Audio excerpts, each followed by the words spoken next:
Оройн төргийн эрхэм үзэгчид та бүхэндээ Монгол хүн Монголын зүрх гэсэн нэртэй нэгэн цуврал ярилцлагыг хүргэж байгаа.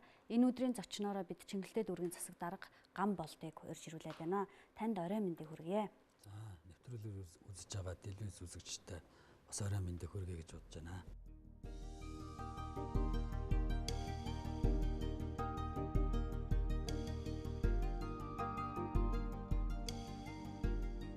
Монгол хүн Монголын зүрх гэж энэ нэвтрүүлгийг яг явуулж байгаа утга санаа бол одоо зүрх сэтгэлдээ чин үнэнчээр их орноо хайрлах тэр хайрыг багтааж байгаа хүмүүс хэр олон болно, төдий чинээгээр Монгол улсын оршихуйн хил хязгаар уртсах юмаа гэдэг нэг юм ойлголтыг өгөх гэж энэ нэвтрүүлгийг хийж байгаа. Тэгэхээр эхний асуулт, Монгол хүн гэж ямар хүнийг гэж та дотроо боддог вэ? Та өөрөө яг ямар Монгол хүн бэ? Энэ сайхан Монгол газар шороонд Монгол хүн бол төрсөндөө бахархаж явдаг, түүхэн явж ирсэн, өнгөрсөн одоо ирээдүй 3 цагийн хэлхээнд Монгол түмний сүр хүч мандан бадарж ясан тэрл үетэйгээ зүг бид одоо хамтдаа өн мөнхөд байхыг бэлэгддэг. Энэ агуулгаараа Монгол хүн бол төрсөндөө би их баярлдаг юм аа. Таны сая яриан дотор нэг үг гарлаа л да, 3 цагийн хэлхээс гэж. Тэгэхээр өнгөрсөн одоо ирээдүй гэсэн энэ 3 ойлголтыг хүмүүс янз бүрээр үздэг. Нэг хэсэг нь өнгөрснийг ярих биш, бид нар ирээдүгээ харж хөгжих ёстой гэж үзэхэд, нөгөө хэсэг нь бол илүү бид өнгөрснөө харах ёстой гэдэг нэг ийм нийгэмд хоёр янзын урсгал бий болчиход байна. Энэ 3 цагийн хэлхээ гэдгийг би онцгойлоод бас хоёр юм хэлчмээр санагдаж байна л да. Учир нь юу гэхээр зэрэг бид нар өнгөрсөнтэйгээ өнөөдрийн цаг хугацааг маргааштай нь уйж байгаагаараа онцлоё. Хэдийгээр бид нар цаг үе маань өнөөдрөөр аваа үзлээгээ бодоход шинжлэх ухааны техникийн ололт амжилт гэсэн чинь энэ Монгол үндэстэн оршихуйн мөн чанар нь бидний явж ирсэн түүх, үндэстний оршихуйн мөн чанараа мэдчихэж тухайн үндэстэн өөрөө цаашаа зөв хөгжинө гэж би ойлгодог. Тэр утгаараа хэл, бичиг, соёл гэдэг ч юм уу дахиад энд гурлын гэдэг юм он шиг энэ зарчим гараад ирж. Тэгэхээр тэрийгээ төгс мэдчихэж яах нь бид ирээдүйгөө урам зоригтой итгэл төгс бидний ирээдүй байх хэрэгтэй. Бид нэр өнгөрсөн одоо ирээдүй 3 цагийн хэлхээнд зайлшгүй алдаагаа засаа явах, сайныг баяжуулаад хөгжүүлээ явах энэ тогтолцоог л одоо би хэлэх гээд байгаа. Тэгэхээр урд нийгэмд чинь ч гэсэн сайн байсан. Бид нар ч гэсэн одоо алдаж явнод яах нь бусад үндэстэн бус дэлхийн 220 улсаас ч дутахгүйгээр амьдрахын тулд өнөөдөр бид яг энэ шилжилтийн орон цагт бүгд л эрвэх дэрийг хүрээ үзээ явж байна л гэж одоо ойлгож бас болох юм. Энэ бүх он цагт Монгол хүний гээд огт өөрчлөгдөхгүй явсаар ирсэн мөн чанар юу байсан юм болоо? Тэгэхээр үндэстний оршихуйн мөн чанар өөрсдөө нь явж ирсэн түүх байдаг. Тэр түүх гэдэг нь өөрөө соёл байдаг. Тэгэхээр энэ болгондоо эргээд бид яах нь вэ? Эргээд ирээдүйн хүүхэд залуучуудаа төдийлөн эрдэм ном буюу тэр оюун ухаан чадал мэдлэгийнх нь өрөөнд дотор нь эхлээд бид хаанаас бий болоод юу болоод өнөөдөр хүрсэн болоо гэдгийг нэгдмэл нэг ойлголттой болмоор байна. Тэгэхгүй болохоор хүн болго өөрөө өөрсдөө үнцгээр яриад нэрш тэрний зөв юм шиг, энэс зөв юм шиг ийм л цаг үеийг бид одоо туулж байна. Тэгвэл Монгол улсын үндсэн түүхээс ахуулаад нэг тогтох ёстой. Тэгэхээр энэ болгонд нэгдмэл байж бид нар ирээдүүлөө нэгдмэл ойлголттойгоор явах ёстой юм аа. Тэрний цаана нөгөө ивээ хичээг бид нар түүхээ мэдчихэж ирээдүүлгөө хандах хандлага чинь тодорхой болгох гэдгийг цаад лог нь энд л би хараад ярихаасаа илүүтэйгээр хэрэгжүүлж хийх ийм цаг үе дээр ирчихжээ. Тэгэхээр нэгдвэл нэгд ойлголтод очижсны ард хүн болгон байгуулга болгон дор нэг л юмыг шинээр бүтээгээд хийгээд идэх юм уу? Бүх юмыг зөв цогцоор нь харж чадах юм бол бид нэр өнөөдрийн хөгжингүй улс орнуудын жишгт хүрэхэд маш ойрхон байна. Ойрхон гэдэг нь ярихаа багасгаад хийгэл харуулж өөрөөсөө мэдлэг боловсрол сурсан тийм ээ, дадал туршлага тийм ээ, онол практика ослуулсан чиглэлдээ эзэн болж чадах юм бол хийсэн бүтээсэн болгоно Монголдо үлдэнэ, Монгол тэрүүгээрээ бахарх нь монголоор нэг гоё гэж ярьдагтай адилхан энэ нь өөрөө хөгжлийн түүчээ болох юм аа. Одоо бол бид дэндүүх ярьж шít. Тэгэхээр хийгээл харуулъя. Би бас одоо дүүрэг дээр ийм зарчмыг бас ялангуяа иргэд аж ахуй нэгж хамт олонтойгоо энэ нэг магадгүй нэг 8 жил дүүргийн засаг даргын ажлыг хийхдээ магадгүй олон танигдаагүй юм шиг боловч хийсэн хэрэгжүүлсэн болгоно иргэд олон түмний талархлыг хүлээж байгаа нь бид нар дор дороо л хариуцсан ажилдаа эзэн болох юм бол бид бусдаас дутхгүй сайхан амьдрах өнцөг өөрөө тэндээс бүрдэх юм аа л гэдгийг хэлхийг хичээгээд байгаа миний. Ярихаасаа илүүтэйгээр хийхийг хичээсэн тэр зүйлүүд эргээд харахад өнөөдөр хүмүүст хэр их ашиг тусаа өгсөн зүйлс байх юм.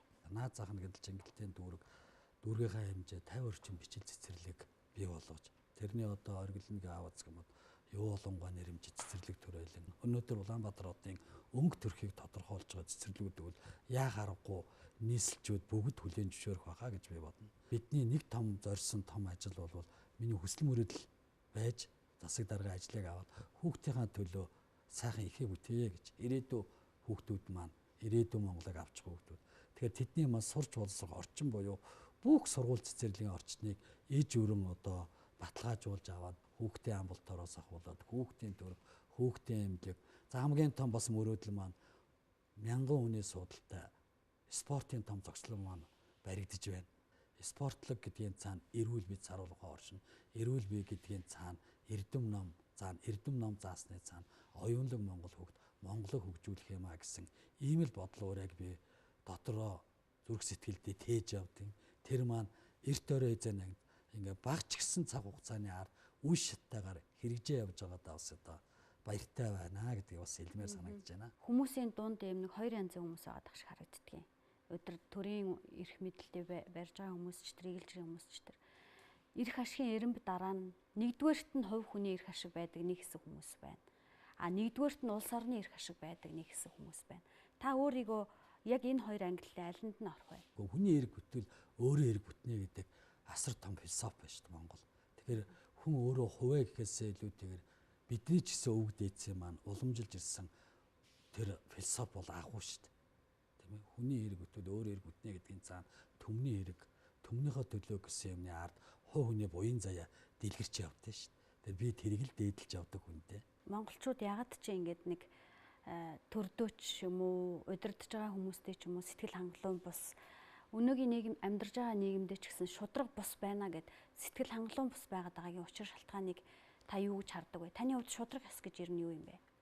Шудраг байна гэдэг бол нэгэн төмний өмнө итгэл аваа гараадсан бол хэлсэн бол хийж хэрэгжүүлэх төмнийхөө төлөө, улс эх орныхоо төлөө гэсэн тэр сэтгэл зүрх юм шүү дээ. Би бас л тэдний нэг л эд исэн шүү дээ. Төрөөрийг одоо хариуцж байгаа. Тэгэхээр бүгдээрээ сэтгэл зүрхээрээ эвэлдэн нэгдэжээж монголчууд бид бүгдээрээ сайхан бусдаа сайхан дутхгүй амьдрах хэрэгтэй юм шүү. Өнөөдөр магадгүй төрийн буюу бодлогын алдаанаас нүгэлгэд магадгүй эдийн засгийн энэ хүндрэл үүсээд өнөөдөр магадгүй ажилгүйд л ядуурл эргээ нэмэгдээ гарах хандлага гарчлаа. Энэ ч гэсэн дүүрэг дээр бас тусгалаа болоод бид нар ч гэсэн энэ тал дээр санаа зовхосоор аргагүй болсон олон талд юм байна. Яг ийм цаг үед бас бид тулаад ирсэн байна. Тэгээд мэдээж одоо сайн сайхны төлөө, өөдрөг сайхан сэтгэлийн төлөө энэ хүндрэлээс эргэн аж ахуй нэгж байгуулах төр зохины бүгдийн хүчин зүтгэлээр ард нь гарна гэж боддог. Тэр утгаараа ч гэсэн хингууч ороод ирсэн байсан. Би одоо тэр талаасаа хамтдаа энэ хүндрэлээс гарья. Юу нь болж байна, юу нь болохгүй байна уу. Тэгэхээр эцсийн дүндээ хүмүүсийн сэтгэл зүтгэл тийм ээ зүрх сэтгэлээр миний хэлдэгтэй адилхан хүн болгоны дэм дэмдээ дээс эрчэндээ гэсэн энэ сэтгэлийн үзүүр бид тэр энэ хүндрэлээс гарч Монгол улс бусдаас дутхгүй сайхан байх ирээдүй улс ойрхон байгаа шүү гэдгийг л бас би бас хэлье гэж бодож байна. Хүн болгон өөрийн гэсэн үүрэг хариуцлагатайгаар энэ хорвоод ирдэг гэдэг. Та өөрөө өөрийнхөө үүрэг хариуцлагыг биелүүлээд яваад байна, ухамсарлаад яваад байна гэж харж байна уу? Эсвэл таны үүрэг хариуцлага таны өмнө байна уу? Яг одоо бодит байдал дээр амьдрал дээр хараад ирэх юм бол бид нар төгс бас тэрэндээ хүрч чадаагүй явж. Хүрцэнгээд өнгөрөх юм алга. Яг бол бид нар нэг нийгмээс нөгөө нийгмийн шилжилтийн энэ орон цаг гэдэг бол хүн болгоны оюун ухаан ухамсар сэтгэлгээнд ялангуяа энэ оюун ухаан сэтгэлгээнд нэгдмэл тэр ойлголтыг өгөх юм маань өөрөө бас цаг хугацаа шаардах юм байна. Тэгэхээр тэр болгонд хүрэхэд хүн болгоны хүчин зүтгэл хэрэгтэй юм. Ингээд сэтгэл догдлоод бахархаж байгаа зүйл болон эсвэл сэтгэл эмзэглээд сууж чадахгүй байгаа зүйл хоёроо хуваалцаач гэвэл юу хэлэх вэ? Улс төрийн тогтолцоо. Улс орныг авч явах үндсэн суурин даамт нь улс төрийн тогтолцоогоо зөв хийгээгүйс бид нар хямарч байна. Бахархах юм гэвэл бидний өвөг дээдсээс биднэрт өвлүүлсэн энэ Монгол оюун ухаан чадвараа төгс ашиглаж чадах юм бол монголчууд тэр Америкаас, тэр магадгүй Европчуудаас, тэр магадгүй Азийн хөгжингүү улс орнуудаас илүү хүчрэг амьдрах, илүү сайхан байх, 3 саяула сайхан амьдрах боломж биднэрт өндөр байгаа шин. Монголын ирээдүйг яаж төсөөлдөг вэ? Ваагу өөдрөгөр. Энэ цаг үед биднээс их юм хамаарч ирээдүйн хүүхэд багчуудаа өгж байгаа эрдэм ном мэдлэг тийм үү маш олон юм энд бас хамаарагдана л да. Тэгэхээр энэний бас тод жишээ гэх юм бол манай Чингэлтийн дүүрэгт бид нар бас том дэвшүүл тавьж хэрэгжүүлж байгаа ажил бол Монгол Улсын ерөнхийлөгчийн бас зарилгаар Монгол бичиг, угийн бичигтэй холбоотой олон сайхан шийдвэр энийг бид нар дүүрэг дээрээ ялангуяа ерөнхий боловсролын сургууль цэцэрлэгийн хүрээнд хүүхдийг бага хүн болох байгаас хөдөг болох унганаасаа гэсэн яг энэ зарчмын хүрээнд аюул хурдтай хүүхдүүд хүлээж авдаг юм байна. Засаг захиргааны нэгжээс илүүтэйгээр сургуульд хөдөлгөөн өрнүүлээ зохион байгуулахаар зэрэг магадгүй бид нэг 2 жил 3 жилийн өмнө 1000-2000 орчим өрх хайл угийн бичиг гэжсэн бол одоо 15 орчим мянган өрх хайл гэхэд өөрийн гэсэн угийн бичиг 3-аас 12 одоо үе хүртлээ бас тэмдэглэл хөтлөөд янз бүрийн зохиомжоор бас гаргаад ирсэн харагдж байна. Энэ юу бид нэр цаашдын маань хөгжлийн цаашдын маань ирээдүйн хүүхд залуучуудын маань өөрсдийгөө мэдэж өөрийгөө мэдэж таньжиж ирээдүй рүүгээ явах бахархах сэтгэл нь бас төрөх юм да гэж бас бидний бас одоо хийж байгаа бас нэг ажлын нэг хэсэг нь юм да. За таны хувь хүний тань итгэл үнэмшил үнэт зүйл хоёрыг сонирхол юу гэж нэрлэх вэ? Ээж аваас заяасан хамгийн нандин бол хүн тудлаа хэлж болохгүй. Хэлсэн бол заах хэвээр. Санаа зөв бол заяа зөв гэдэг. Ярил бас зөндөөл философод гарна л да. Тэгэхээр энийг л одоо аль болохоор илүү дээдлэхийг хичээж явж ирсэн хамгийн үнд зүйл гэдэг бол тусгаар тогтнол юм шиг. Үндэсний. Тэгжээ сая дараа нь эрхчлөө арчлал гэж ээжэд илтгэх хэвээр. Тусгаар тогтносон үндэстэн улс байж сая бахархах сэтгэлгээнд тэнт төрдөг. Тэрнээс бусд нь бол юу ч биш. Тэр бол хэн ч гэсэн гэд би түр хэлсэн шүү дээ. Хүний эрх хэрэгчлээ арчлал гэдэг бол би энэ цаг үедээ бас бид нэр лоозон болгочод байгаа юм шиг байна. Тэгвэл бидний өвгдөд хэдэн мянган жилийн тэртээс яах нь бүгдээрээ хэлцэл буруугүй үлээ усаар угаавал хэрэггүйгээд угаасаа тэр философи гаргацсан тэргэл бид нар намл болгоод явжирсан түүх. Тэрнээс мөнгө гэдэг юм уу алдар нэр гэдгийн цаана энэ уншаал өөр утга байна. Мөнгө гэхгүйгээр алдар нэр гэдэг нэрийг хэн ч гэсэн бас олж бол.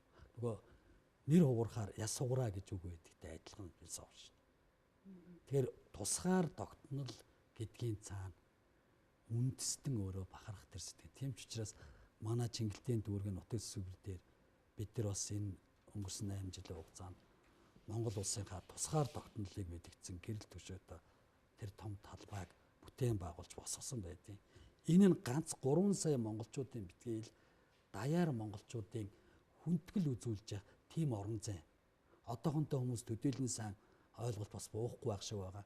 Тэгвэл өнөөдөр Монголын тусгаар тогтнолыг тойрсон монголчууд ч бас хамгаалж байдаг гэж би бас хэлхийг хүсэх гээд байна л да. Нэвтрүүлгийн цаг хугацаа богино учраас нэвтрүүлэг маань өөр өндөрлөж байна. Тэгээд таны өнөөдөр ингээд энэ нэвтрүүлгийн маань тайзанд хурч ирээд ярьсан ярианаас би 2 зүйлийг ишлэн хэлж нэвтрүүлгээ өндөрлөхийг хүслээ. Тэгээд нэгдүгээрт нь юу вэ гэвэл ярихаасаа илүү хийе гэж та хэлж гин. Тэгээд энэ хий гэдэг энэ өөрийнхөө ярихаас илүү хий гэдэг энэ үзэл баримтлалаа өөрийнхөө амьдрал дээр бас харуулдаг хүн юм байна гэж ойлголоо. А хоёрдугаарт нь болохоор та бид бүгдээрээ нэг зарчимтай болж эв нэгдэлтэй байх ёстой гэж яриа болгоныхоо төгсгөл бараг дүгнж хэлж илаа. Тэгэхээр таны ярихаасаа илүү хийж бүтээх ажлын там нэг хэсэг нь монголчуудыг нэг зарчимтай болгож эв нэгдэлтэй болгоход өөрийнхөө хүлээсэн үүрэг хариуцлага бас зориулна хаа гэж бодож байна. Таны цаашдаа амжилт хүсье. За баярлалаа. Хийсэн зүйлээ хийх гэж яарах энэ хүн ирээдүй болсон хүүхэд багчуудаа хөгжүүлэх санал санаачлага нилээдгүй олныг хэрэгжүүлжээ.